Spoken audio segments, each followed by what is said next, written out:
Bismillahirrahmanirrahim. Assalamualaikum warahmatullahi wabarakatuh. Saya Astrid Fajrani dari Ekis 5i. Di sini saya akan menjelaskan analisis investasi. Yang pertama-tama itu, apa itu investasi? Investasi itu sendiri adalah aktivitas menempatkan modal baik berupa uang atau aset berharga lainnya ke dalam suatu benda, lembaga, atau suatu pihak dengan harapan pemodal atau investor kelak akan mendapatkan keuntungan setelah kurun waktu tertentu.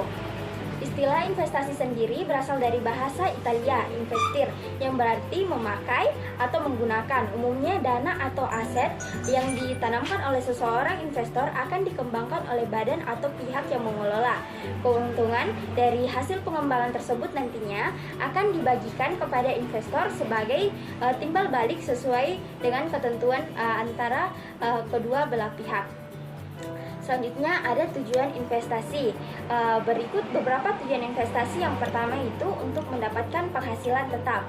Yang kedua itu untuk memperoleh kehidupan yang lebih layak atau stabil di masa yang akan datang. Yang ketiga itu berguna untuk mengembangkan usaha, dan yang keempat itu mendapatkan jaminan dalam bisnis. Selanjutnya bentuk investasi. Ada dua bentuk investasi. Yang pertama itu investasi aktiva real.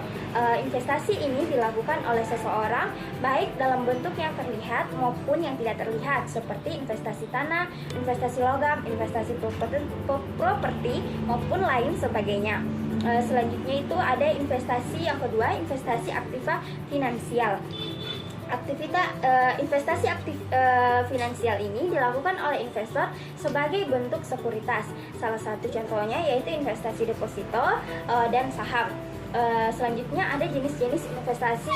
Pada saat ini ada banyak sekali jenis investasi. Di antaranya salah satunya itu investasi properti, investasi saham, investasi emas, investasi reksadana, investasi valuta asing, investasi obligasi, investasi syariah, investasi cryptocurrency, investasi deposit maupun lain sebagainya. Selanjutnya jenis investasi berdasarkan jangka waktu.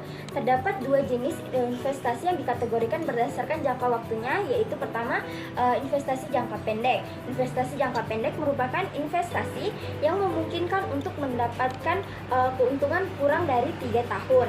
Yang kedua itu investasi jangka panjang. Investasi jangka panjang adalah investasi yang membutuhkan waktu lebih dari 3 tahun untuk mendapatkan keuntungan. Selanjutnya ada manfaat investasi. Salah satunya yaitu meningkatkan aset. Yang kedua itu memenuhi kebutuhan di masa depan. Yang ketiga itu gaya hidup hemat. Yang keempat itu menghindari utang. Selanjutnya ada hal yang harus diperhatikan dalam investasi. Di antaranya yaitu pertama, jangan melakukan investasi dengan tergesa-gesa dan harus disertai dengan pemahaman atau riset yang mendalam. Yang kedua itu tidak bertindak secara spekulatif. Yang ketiga itu penting untuk mempertimbangkan jangka waktu investasi. Dan yang keempat itu mengetahui dan menilai jumlah modal yang bisa disediakan. Dan yang kelima, memahami risiko yang bisa terjadi sebagai investor dan jenis investasi yang dipilih.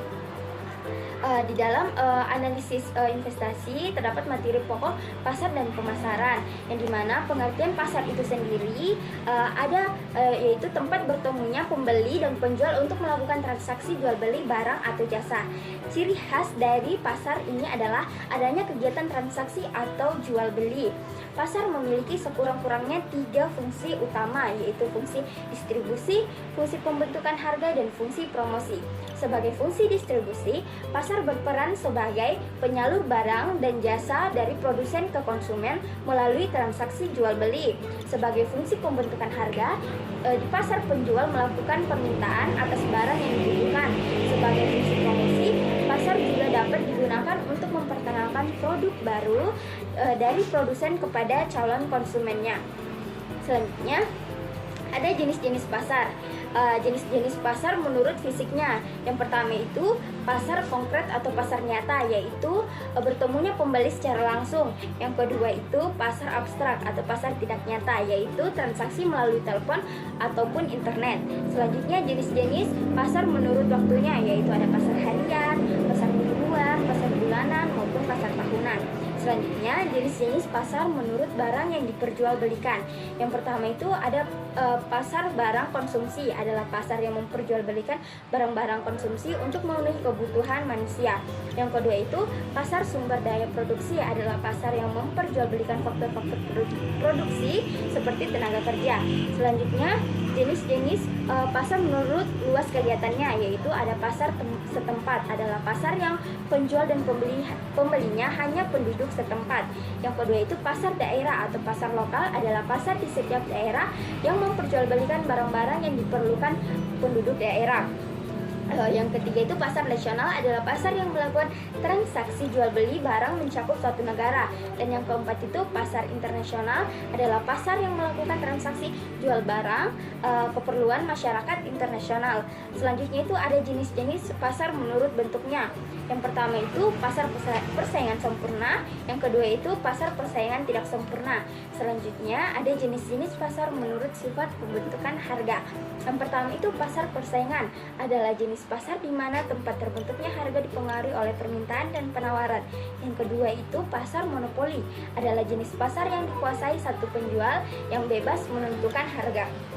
Yang ketiga itu ada pasar oligopoli, adalah jenis pasar di mana di dalamnya terdapat beberapa penjual yang dipimpin oleh satu penjual bebas mengendalikan harga. Yang ketiga itu pasar duopoli, adalah jenis pasar yang di dalamnya hanya terdapat dua penjual saja yang mengendalikan harga. Selanjutnya yaitu pasar monopsoni, yaitu adalah jenis pasar di mana di dalamnya hanya terdapat hanya pembentukan harganya dipegang oleh satu orang atau sekelompok pembeli. Selanjutnya duopsoni, yaitu adalah jenis pasar yang dikendalikan pembentukan harganya dipegang oleh dua orang atau dua kelompok pembeli.